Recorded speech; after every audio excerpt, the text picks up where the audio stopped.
네, 세계 기업에 직접 투자하는 해외 직투 이어가겠습니다. 네. 이 중국 소비자들이 한국에 와서 화장품도 참 많이 사지만 가전제품에 대한 수요도 상당히 높다고 하거든요. 그렇습니다. 그런데 최근에 중국의 로컬 IT 제조사들 점차 어떤 경쟁력이 뛰어나지면서 그쪽으로도 중국 소비자들이 눈을 돌리고 있다고 합니다. 그중에 지켜봐야 될 한 기업이 있는데요. 이 기업 소개부터 들어보겠습니다. 네, 중국의 중산층이 늘어나면서 가전제품을 구매하는 중국인들도 크게 늘어나고 있는데요. 오늘은 가전제품 중에서도 TV로 유명한 기업 중국의 해신전기를 소개해 드리려고 합니다. 중국의 해신전기는 지난 1969년 칭다오에서 설립된 해신그룹의 자회사인데요. 이후 급속도의 성장을 하고 있는 중국 최대 TV 생산 업체입니다. 실제로 2014년 기준 해신전기는 LCD TV 시장에서 매출액 기준으로 중국 내에서 1위 자리를 지키고 있고요. 전 세계 시장에서도 4위 자리를 지키고 있는 기업입니다. 이 TV에 있어서는 독보적인 위치를 가지고 있다고 해도 과언이 아닌데요. 최근에는 이러한 중국 내 TV 성장에 힘입어서 해외 진출도 활발하게 하고 있다고 합니다. 특히나 이 중앙아시아와 남아프리카 국가들의 TV를 수출하고 있다고 하는데요. 이와 같은 해신전지의 성공의 비결은 바로 선진국의 선진 기술을 빠르게 도입하는 것과 또한 자체 R&D를 강화하고 있는 것이라고 합니다. 중국에서 TV 하면 가장 먼저 떠오르는 기업 해신전기, 좀 더 자세히 살펴보시죠. 네, 자 LCD TV 뭐 전부터 이제 중국이 우리나라를 비롯해서 좀 이 선진 TV 시장에 계속해서 좀 발을 담그고 계속해서 좀 그 점유율을 늘려나가고 있다는 얘기는 많이 좀 들려왔습니다. 그 구도에 있는 기업 중에 하나예요, 해신전기. 네, 기술력이 점차 주목받고 있는 기업 해신전기에 대해서 자세한 이야기 들어보도록 하겠습니다. 신한금융투자 조정환 트레이더 함께하겠습니다. 어서 오세요. 네, 안녕하십니까. 네. 자, 해신전기 지금 중국 최대 TV 생산 업체로 저희가 알고 있습니다. 어떤 기업인지 일단 종목 소개부터 좀 얘기를 좀 들어보도록 하죠. 네, 오늘 소개드릴 종목은 청도 해신전기라는 중국 상해 A 증시에 상장되어 있는 종목입니다. 네. 말씀하신 대로 중국 최대 TV 생산 업체이고요. 2014년도에 이제 LCD TV 매출액 기준으로 중국 내에선 1위, 그리고 전 세계적으로는 4위를 기록했습니다. 2015년도 이제 매출 성장이 또 기대되는 기업이고요. 지난 금요일 종가는 17.68 위안화로 거래를 마쳤습니다. 일평균 거래량은 4천만 주 정도 되고요. 52주 최고, 최저는 37 위안 그리고 9.41 위안이었습니다. PER은 16.22배고요. 시가총액은 230억 위안에 달하는 기업입니다. 배당 네. 수익률은 1.84%를 기록하고 있습니다. 네. 봤을 땐 주가 수준이 상당히 또 고평가되어 있는 수준도 아니고 그렇죠. PR 역시 그렇게 높지가 않은 것 같아요. 중국 기업 대비. 이런 부분들에 있어서는 투자 매력도는 지금 적기가 또 아닐까 이런 생각을 해보게 되는데 잠시 후에 그 부분도 집중적으로 살펴보도록 하고요. 이 기업이 어떻게 좀 역사를 키워왔는지 산업 성장 스토리 들려주시죠. 네, 중국 이제 해신전기는 해신전기 그룹의 자회사고요. 해신전기그룹은 이제 69년도에 설립이 됐습니다. 그리고 중국 내에서 이제 유일하게 유명 브랜드 3가지 유명 브랜드를 보유하고 있는 기업입니다. 해신, 커룽, 룽성이라는 이제 기업들을 보유하고 있고요. 네. 이제 40여 개의 자회사를 가지고 있고 중국 외에 이제 13개국 내에 생산 설비를 보유하고 있습니다. 네. 그리고 이제 그 중에 해신전기가 지금 이제 소개드린 종목인데요. 이 종목 같은 경우는 중국 최대 TV 생산 업체고요. 해신전기 그룹의 매출에 큰 기여를 하고 있습니다.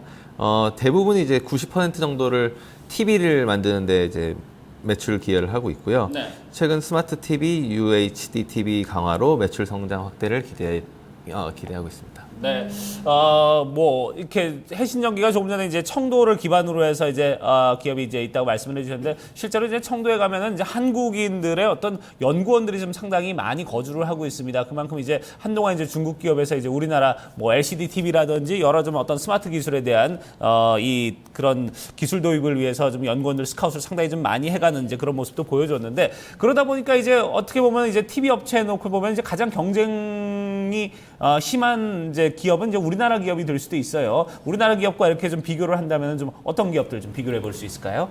네, 우리나라 기업으로 하면 이제 LG전자랑 저는 비교를 해봤습니다. 아무래도 이제 매출의 90%가 TV 생산 쪽이라 네. LG전자하고는 차이가 좀 클 수는 있는데요. 그래도 보시면은 이제 시가총액은 140억 위안 정도로 되고요, 해신전기가. 네. LG전자는 이제 540억 위안으로 네. 졌을 때 대략 한 5배 정도 차이가 납니다. 매출액은 280억 위안, 그리고 LG전자가 3,400억 위안 정도 됩니다. 네. 영업이익은 13억 위안, 그리고 LG전자가 100억 위안 정도. 영업이익률은 이제 4.6%, 그리고 LG전자가 3.1%로 아까 말씀드린 것처럼 좀 차이가 있습니다.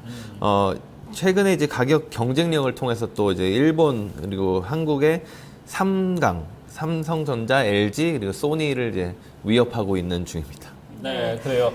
전체적으로 이제 중국 기업들 최근에 좀 이렇게 급부상하고 있는 기업들 보면은 분명히 좀 어떤 영업 이익률 쪽에서 볼 때 좀 마진이 상당히 좀 높다 이런 부분을 좀 알 수가 있을 거고 그에 비해서 상대적으로 지금 퍼는 좀 상당히 좀 중국 기업치고는 낮은 편이네요. 네, 예. 맞습니다. LG전자와 또 비교를 해봤는데 우리 기업이 또 일본의 IT 기업을 위협했다시피 지금 중국 기업이 또 우리를 위협하고 있고 이런 상황인데 주가 수익률도 한번 체크를 해보도록 하겠습니다. 중국 기업들 상당했습니다. 장기간으로 봤을 때 주가 수익률과 더불어서 실적은 어떻게 비례하고 있는지 이런 부분도 체크해 주시죠. 네, 최근에 이제 좀 중국이 안 좋았어서 폭락이 있었는데요. 그래도 이제 3년으로 보시면은 3년 동안 89% 상승을 했고요. 연간 87%, 6개월 동안 64% 그리고 지난달 대비해서는 이제 71% 그래도 상승을 했습니다. 만약에 폭락이 없었다면은 더욱 더 큰 수익률을 낼 수 있었을 것 같은데요. 예. 최근 실적을 보시면은 이제 아까 LG전자랑 비교한 건 이제 2014년도 말 기준이었고요. 네. 지금 이제 현재 기준으로 했을 때는 매출액이 290억 위안, 전년 동기 대비 3.9%가 증가를 했습니다. 예. 그리고 매출 총이익이 48억 위안, 영업이익이 13억 위안, 그리고 당기순이익이 14억 위안으로 작년 동기 대비해서는 영업이익이나 당기순이익이 좀 마이너스가 났는데요. 13년도랑 14년도 그때를 비교하면은 그때는 더 마이너스였기 때문에 네. 아무래도 상승을 한 걸로 보시면 좋을 것 같습니다. 네, 그래요. 네, 계속해서 그러니까 감소폭이 좀 줄어들고 있다는 점에서 성장이 앞으로도 기대가 된다라고 초점을 맞추신 것 같은데요. 그렇다면 이 기업이 앞으로도 투자할 만한 그런 포인트를 체크해 본다면 어떤 부분이 있을지 체크를 좀 해주시죠. 네, 첫 번째로는 이제 안드로이드 기반 스마트 TV랑 ULED TV 그리고 레이저 TV 등의 다양한 이제 제품 믹스를 통해서 출시를 하고 있고요. 아무래도 전 세계적으로 이제 TV 산업 성장률이 좀 주춤한 가운데 이제 제품 믹스를 통한 그 수익 개선을 이제 기대할 수 있을 것 같습니다. 네. 두 번째로는 이제 공격적인 연구 개발 통한 TV 시장 공략인데요. 우리나라 기업들처럼 이제 삼성, LG는 이제 매출액의 6% 정도를 연구 개발에 이제 투자를 하고 있는데 이 기업 같은 경우는 약 8%에서 9%를 연구 개발비에 이제 투자를 하고 있는 기업입니다. 네.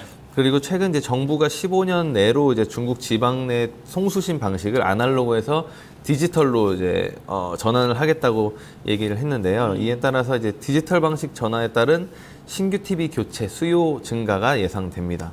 그리고 마지막으로 이제 호주, 유럽, 아프리카, 두바이 등의 이제 전 세계적으로 판매량을 늘리면서 글로벌 공급망 확대를 통한 매출 성장을 기대할 수 있을 것 같습니다. 네, 전체적으로 좀 해외 매출액이 계속해서 좀 증가하고 있는 이런 모습을 보여주고 있는 그런 기업인데, 자 그러면은 이제 외국계 기관들은 좀 여기에 대해서 좀 애널리스트들 어떤 분석을 좀 내고 있는지 얘기를 좀 들어보도록 하죠. 네, 대부분의 의견들이 이제 매수 의견이고요. 네. 국태증권 같은 경우는 목표가를 53위안으로 잡았습니다. JP모건도 36위안, 그리고 차이나 인터내셔널 캐피탈이 27위안, 그리고 UBS가 중립을 유지하면서 36위안을 잡았고요. 캐피탈 증권이 43위안으로 지금 현재 17위안에 비하면 아무래도 높은 목표가를 잡았다고 볼 수 있을 것 같습니다. 네, 최근에 중국 증시가 좀 조정을 받으면서 이런 부분들에 있어서 또 매수 적기다라고 얘기하시는 분들도 상당히 많거든요. 이 기업 역시 그렇게 봐도 될 것 같아요. 왜냐하면 목표 주가가 상당히 또 높은 수준을 유지하고 그렇죠. 있어서 예. 업사이드를 기대해 볼 수 있을 것 같은데 차트 봐주시면서 장기 전략도 한번 세워주시죠. 네, 최근에 이제 중국 그 증시가 크게 폭락을 하면서 거의 대부분의 이제 대기업들이 거의 이제 반토막이 났다고 볼 수 있는데요. 이 청도 해신전기도 약재를 견디지 못하고 하락이 좀 심했었습니다. 고가가 이제 지난 6월 달에 37위안에서 이제 16위안까지 떨어졌었거든요. 네. 그래서 이제 지금 또 지난주에 또 반등을 또 하기 시작한 것 같은데 이번 주에 좀 지켜봐야 될 것 같고요.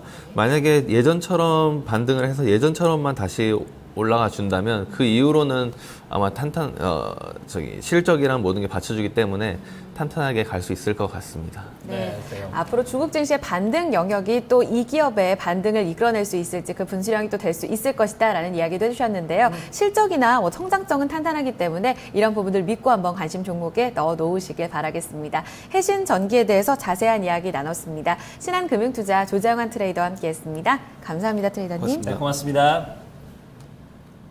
네, 자 이렇게 해서 해외 직투까지 토마토 모닝쇼 2부 순서 모두 마무리를 짓도록 하고요. 저희 잠시 후에 3부에서는 또 국내로 눈을 돌려서 얘기를 나눠보도록 하겠습니다. 잠시 후에 뵙겠습니다.